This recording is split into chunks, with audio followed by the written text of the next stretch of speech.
Hi Paul, it's Ryan. So just to give you an update after working on your car. So first of all, we gave it the chassis wash. So that's snow foam first, and then we give it the jet wash. And there we go. It's now drying. The power of the Mezger engine is great for drying cars. I can highly recommend that. So that certainly helped dry it out. And that panel there we talked about, I took that first under tray off just so that we could get to a bit more. Knowing that my arms there had rusted. I know yours have been powder coated, so getting them protected, keeping them in good condition is a great thing. So anyway, that's before. Now after. So there we go. That's the rear after. And there's lots of different angles. I do this from sort of this angle, from that angle, get as much in as I can. I've got a bit on the exhaust. It's not a problem getting on the exhaust, but as you can imagine, exhausts get hot on these cars, so that will burn off a bit, and you will smell a little bit of sheep for a little bit, but not a big deal. We've got a video at the end showing how that's drying actually already. So that's the rear, and then that tray's gone back on. That went on really easily, no problem at all. So that's all back in, and then we got the car into the garage. And we did the wheels off. We'll come to the front in a minute. I didn't do the front on the ramps, but we now moved to doing the wheels off. The wheels they had kind of like it was probably the crap weather. They had like a bead of mud on them, which you probably picked up today. So whilst I had them off the car, I couldn't put them back on dirty. It's not my thing. So anyway, here's the rear before. That's the rear offside before, and now we've got after. So obviously bag it up. Get right round. It is plastic, so I might be peeing in the wind a little bit on the Laneguard, but it looks nicer.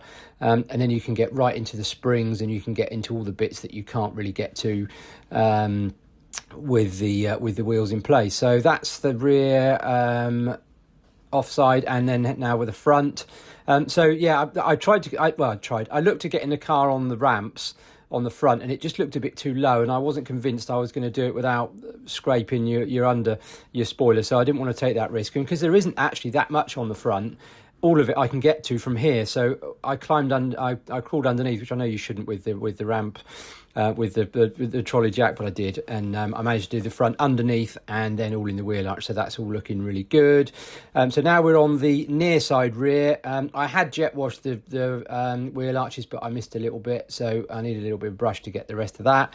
So then that was done, and that's the rear afterwards, so that's all looking nice and neat, and managed to get the bits of arm there, the springs, all the different bits and pieces. So yeah, that was looking really good. So that was the rear near side now, get my terms right, and there we go without the bag. They look really, really good. And then this is the front.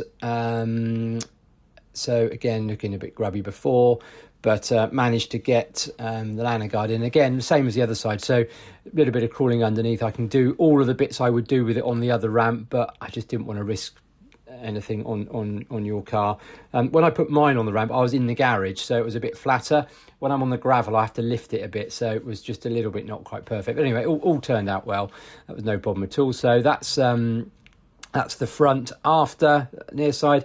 And then I did a video whilst it was on the ramp. I thought I'd just climb under the back of it, because I know you had a Lancia where they made a complete mess of it. So I just wanted to give you some confidence. This is probably a 2 or 3 hour gap now from me putting the Laneguard on the rear underneath. And this is what it's going off like. So the previous, earlier in this video, you could see it was all very glossy. And as it's drying, you can see already it dries clear. And it's looking good. So it will continue to cure over the weekend, and it will be great. So that was kind of how things were going in the workshop. Then I had a little bit of fun while the wheels was off. Do we want an M3? What does it look like with a 997 wheel? I thought that looked quite good. And then I always wondered what the 997 wheels look like on a 996 turbo. So there we go. And then after your car, I had to work on this beast. So it was quite an interesting day today. But thanks for bringing the car. I thought the two of them looked fantastic together. So I couldn't help but get a picture. But anyway, that's an update. Hope that's helpful, and speak to you soon.